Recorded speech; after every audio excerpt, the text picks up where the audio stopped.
Kita telah melihat penempelan 95 dalil oleh Luther pada tahun 1517 dan sebagai akibatnya terhadap pemahaman pembenaran pada Katolik Roma. Dalam dalil Luther, ia mempertanyakan keseluruhan sistem pembenaran yang dipegang oleh Gereja Katolik Roma. Pada titik ini, ia pada dasarnya masih percaya pada sistem Roma, tetapi pertanyaan mulai menghantuinya, dan diantaranya adalah pertanyaan tentang perbendaharaan pahala. Dan perbendaharaan pahala sangat penting bagi keseluruhan konsep indulgensi. Kita tahu bagaimana kontroversi indulgensi menciptakan badai api pada saat itu karena cara Johann Tetzel menjual indulgensi, tetapi pertanyaan yang lebih besar adalah tentang apakah keseluruhan indulgensi ini dan dari mana asalnya. Sekali lagi ini berkembang secara bertahap sepanjang sejarah Gereja Katolik Roma ini, pada akhirnya didasarkan pada ide bahwa Kristus memberikan kepada Petrus kunci masuk kerajaan atau kunci kerajaan. Jadi, Paus dianggap sebagai pemegang jabatan atas kunci itu. Dan kunci kerajaan mencakupi otoritas atas pembagian dan distribusi indulgensi. Yesus berkata kepada murid-muridnya, dosa apapun yang kamu hapuskan di dunia ini akan dihapuskan di surga, dan seterusnya. Nah, perbendaharaan pahala menjadi bagian depan dan sentral dalam keseluruhan ide penjualan indulgensi itu. Dan perbendaharaan pahala adalah perbendaharaan yang berisi jumlah pahala yang tak terbatas, yang berada dalam kuasa gereja untuk dibagikan kepada mereka yang kekurangan pahala. Nah, pertama-tama, deposit utama untuk perbendaharaan pahala adalah pahala Kristus. Tetapi bukan hanya pahala Kristus yang telah ada atau sekarang ada dalam perbendaharaan, karena konsep perbendaharaan pahala masih ada dalam komuni Roma. Tetapi selain pahala Yesus juga ada pahala Maria. Dan di samping pahala Maria, ditambahkan pahala orang-orang kudus.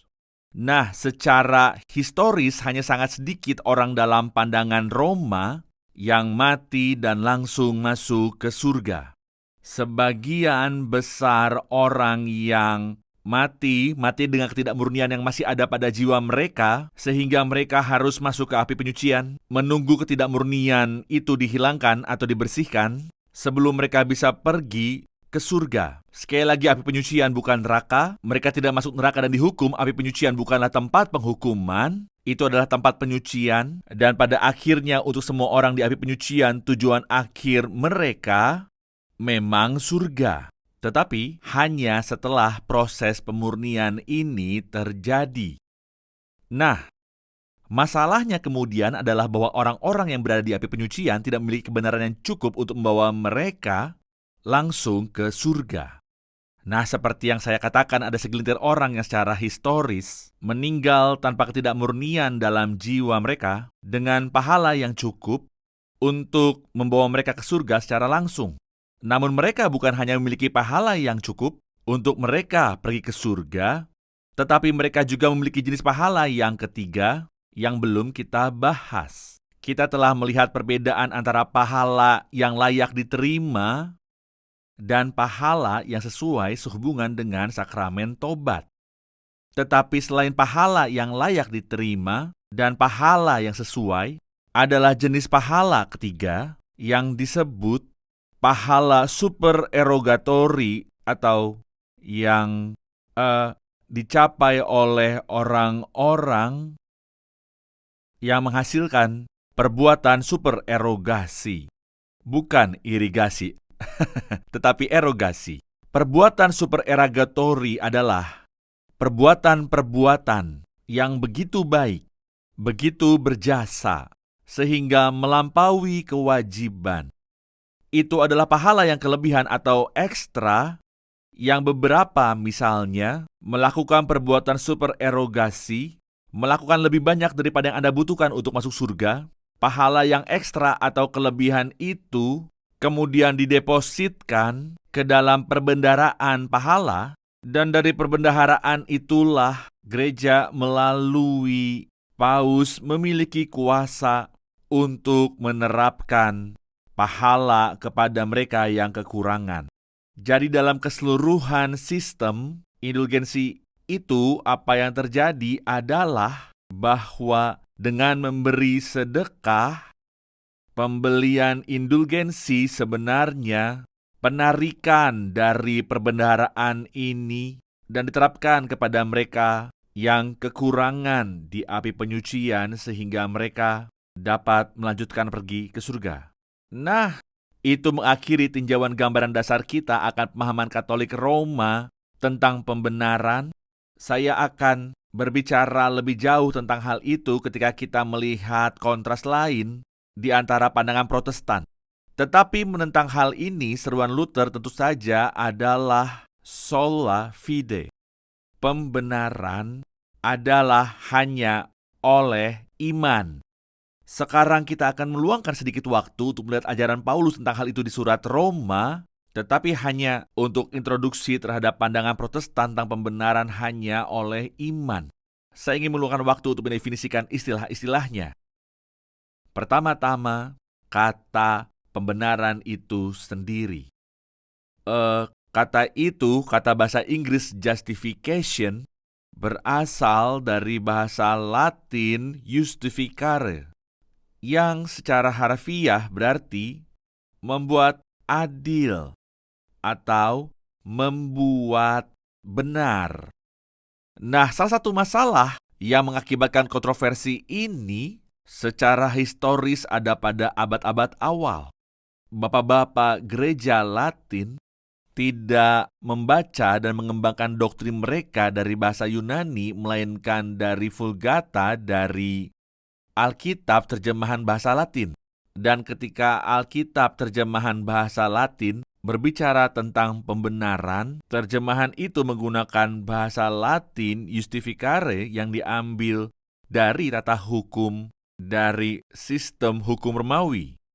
Dan lagi, membuat benar berarti bahwa di sini ada orang yang tidak benar, dan kata membenarkan berarti Anda membuat mereka benar atau supaya mereka menjadi benar sesungguhnya di dalam dan dari diri mereka sendiri. Maka sistem pembenaran yang dikembangkan adalah sistem pemahaman bagaimana orang yang tidak benar dijadikan adil atau benar. Nah, ketika kita berbicara tentang proses menjadikan benar yang sesungguhnya, kita berbicara bukan tentang pembenaran, tetapi tentang pengudusan. Jadi kita percaya bahwa pertama ada pembenaran, kemudian yang mengikuti pembenaran adalah pengudusan. Atau dalam pandangan Romawi kuno, karena penggunaan istilah justificare itu, sebenarnya pengudusan mendahului pembenaran karena Allah tidak akan menyatakan Anda benar sampai Anda sesungguhnya telah menjadi benar. Tetapi kata Yunani dikaisune tidak berarti membuat benar, artinya memperhitungkan atau menganggap sebagai benar, atau memperlakukan sebagai benar.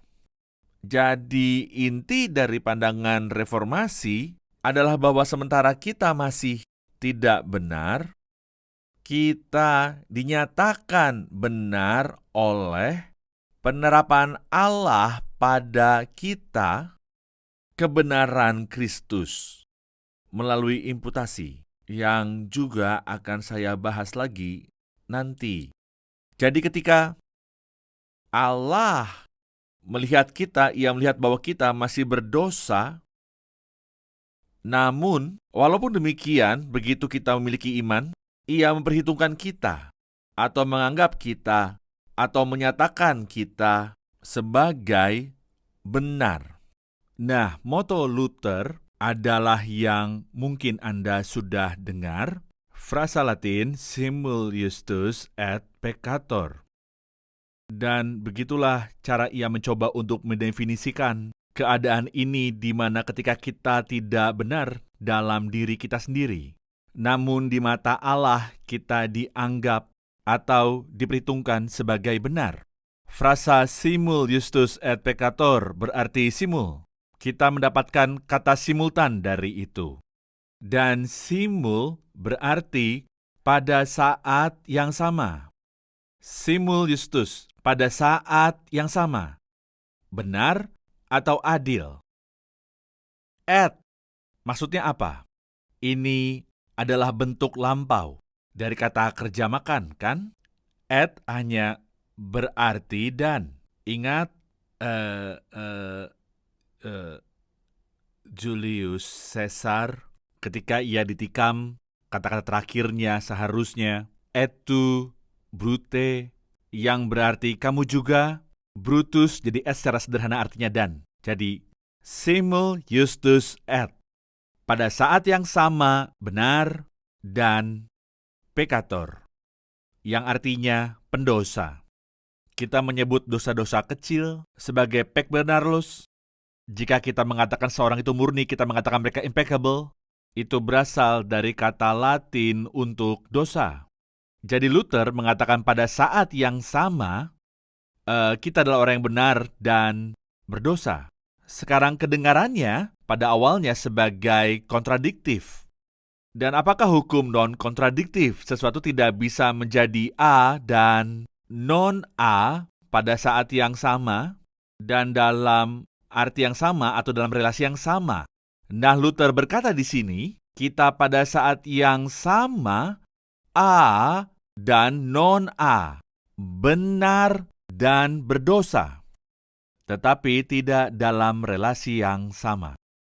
Di dalam dan diri kita sendiri, kita tetap adalah orang pendosa, tetapi kita benar karena transferan dari kebenaran Kristus kepada diri kita. Karena imputasi dari kebenarannya. Nah, kita membahas di awal studi kita tentang pandangan pembenaran Roma bahwa itu dimulai pada pembaptisan dengan infusi anugerah. Jadi orang yang dibenarkan menurut pandangan Roma dibenarkan atas dasar kebenaran yang diinfuskan, yang kemudian dimiliki secara melekat oleh orang percaya. Pandangan Protestan adalah bahwa kita dibenarkan bukan oleh infusi kebenaran, tetapi oleh imputasi kebenaran. Nah, Anda tahu seperti yang saya katakan sebelumnya, pada saat reformasi ada segala macam upaya untuk mengatasi bencana perpecahan yang besar ini dalam kekristenan. Dan yang terakhir, di Regensburg sudah hampir memulihkan pemisahan dan membereskan perpecahan itu dan menyelesaikan dilema teologis itu. Tetapi poin yang terus ada, yang tidak pernah bisa diselesaikan dulu atau sekarang, adalah masalah imputasi. Roma selalu menolak ide bahwa kita dibenarkan berdasarkan kebenaran yang diimputasikan, kebenaran yang bukan milik kita, kebenaran yang oleh Luther disebut alienum aestetium, suatu kebenaran asing, kebenaran yang ekstra nos, di luar atau terpisah dari kita. Kebenaran yang diperhitungkan untuk kita, tetapi bukan milik kita sendiri. Jika waktu mengizinkan, nanti kita akan mengembangkannya sedikit lagi, tetapi saya hanya mencoba memberi Anda definisi dasar pembenaran hanya oleh iman. Kata kedua adalah kata oleh. Itu adalah istilah kecil yang sederhana. Dan saya katakan sebelumnya, bahwa itu ada hubungannya dengan datif sarana, yaitu jika Anda bertanya kepada Roma, oleh sarana apa kita dibenarkan? Mereka akan berkata, sarana instrumental yang olehnya kita dibenarkan adalah baptisan.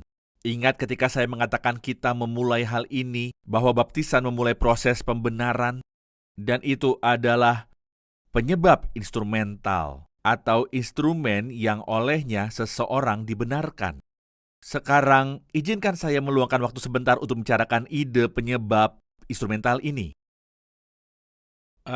Salah satu pertanyaan tertua dalam filsafat adalah pertanyaan tentang gerakan dan perubahan. Anda mungkin ingat Heraklitus berkata, kamu tidak pernah menginjak ke sungai yang sama 2 kali karena pada saat kamu menginjakkan kaki kedua masuk sungai telah bergerak. Dan kamu telah berubah walau hanya menjadi beberapa detik lebih tua. Dan dia mengatakan apapun itu sedang berubah. Perubahan adalah tanda tunggal dari makhluk hidup dan keterbatasan. Dan dari sudut pandang Aristotle, perubahan adalah sejenis gerakan. Jadi ia menelitinya dan ia bertanya pada dirinya sendiri, apakah ada cara-cara berbeda di mana benda-benda berubah atau jenis-jenis perubahan yang berbeda? Nah, ia mengatakan ketika ia mencari perubahan, ia mencari penyebab perubahan. Dan ia mengatakan terlalu sederhana untuk mengasumsikan bahwa penyebab-penyebab bersifat tunggal. Ketika dalam banyak kasus suatu perubahan diakibatkan oleh penerapan beberapa hal yang berbeda. Ia menggunakan ilustrasi klasik dari sebuah karya seni, sebuah patung yang sedang dibuat untuk membedakan berbagai jenis penyebab. Ia akan mengatakan penyebab efisien, penyebab utama yang membawa perubahan terjadi. Penyebab efisien utama dalam menciptakan sebuah patung adalah sang pemahat. Ia adalah orang yang membuat semua perubahan. Tetapi ada juga penyebab material. Dan penyebab material untuk patung adalah blok kayu atau blok marmer yang darinya patung itu dibuat. Jadi ia mendefinisikan kausalitas material sebagai materi yang darinya sesuatu dibuat atau diubah. Ketika kita berbicara tentang penciptaan alam semesta, apa yang akan kita katakan sebagai penyebab material? Tidak ada, karena tidak ada apa-apa. Setidaknya tidak ada materi sama sekali, tetapi Allah adalah penyebab efisien dan cukup dari semua ciptaan. Ketika ia menciptakan dunia, bukan dari substansi atau materi yang sudah ada sebelumnya, ia menciptakan ex nihilo. Tetapi penyebab material adalah dari mana sesuatu dibuat. Penyebab efisien adalah orang yang membuatnya. Oke? Penyebab formal adalah ide atau cetak biru yang digunakan seniman untuk menciptakan subjeknya. Ia tidak hanya memahat sepotong marmer itu tanpa memikirkan bagaimana bentuknya setelah selesai. Ia harus terlebih dahulu memiliki suatu bentuk dalam pikirannya. Dan kemudian penyebab terakhir adalah tujuan dari sesuatu itu dibuat. Dalam hal ini mungkin hanya untuk membuat Taman Kaisar lebih indah, maka Michelangelo membuat patung untuk meningkatkan keindahan gereja atau semacamnya. Itu adalah penyebab terakhirnya. Nah, penyebab instrumental adalah instrumen yang digunakan untuk membawa perubahan. Dan dalam hal pembuatan patung, penyebab instrumentalnya adalah palu dan pahat. Benda-benda yang digunakan untuk terjadinya perubahan cukup mudah. Jadi ketika Roma berbicara tentang baptisan sebagai penyebab instrumental, itu adalah sarana atau instrumen yang melaluinya orang itu diubah untuk mengalami penerimaan atau infusi anugerah ini. Para reformator berkata tidak, satu-satunya penyebab instrumental dari pembenaran adalah iman. Bukanlah baptisan, bukan tindakan penitensi, imanlah yang merupakan penyebab instrumental. Omong-omong, meskipun Protestan dan Katolik sama-sama menggunakan bahasa dan terminologi perbedaan kausalitas dari Aristoteles, mereka juga keduanya menambahkan penyebab spesifik lain yang mereka sebut penyebab berjasa dari pembenaran. Dan sekali lagi kita masuk ke inti masalah. Atas dasar apa Allah akan menyatakan seseorang benar? Bagi Roma, itu karena mereka benar. Bagi pemahaman reform, satu-satunya dasar pembenaran orang percaya adalah kebenaran Kristus. Dan hanya kebenarannya yang membenarkan kita. Faktanya, frasa pembenaran hanya oleh iman adalah singkatan sederhana dari pembenaran hanya oleh Kristus. Baiklah, jadi dalam doktrin Protestan Anda memiliki sola fide, hanya oleh iman, bukan oleh iman ditambah perbuatan, hanya oleh anugerah, sola gratia, oleh anugerah bukan jasa, dan hanya oleh Kristus, bukan oleh Kristus plus saya. Dan kemudian kita akan sampai pada kata ketiga dalam formula pembenaran hanya oleh iman di sesi berikutnya ketika kita melihat arti dan signifikansi dari jenis iman yang membenarkan.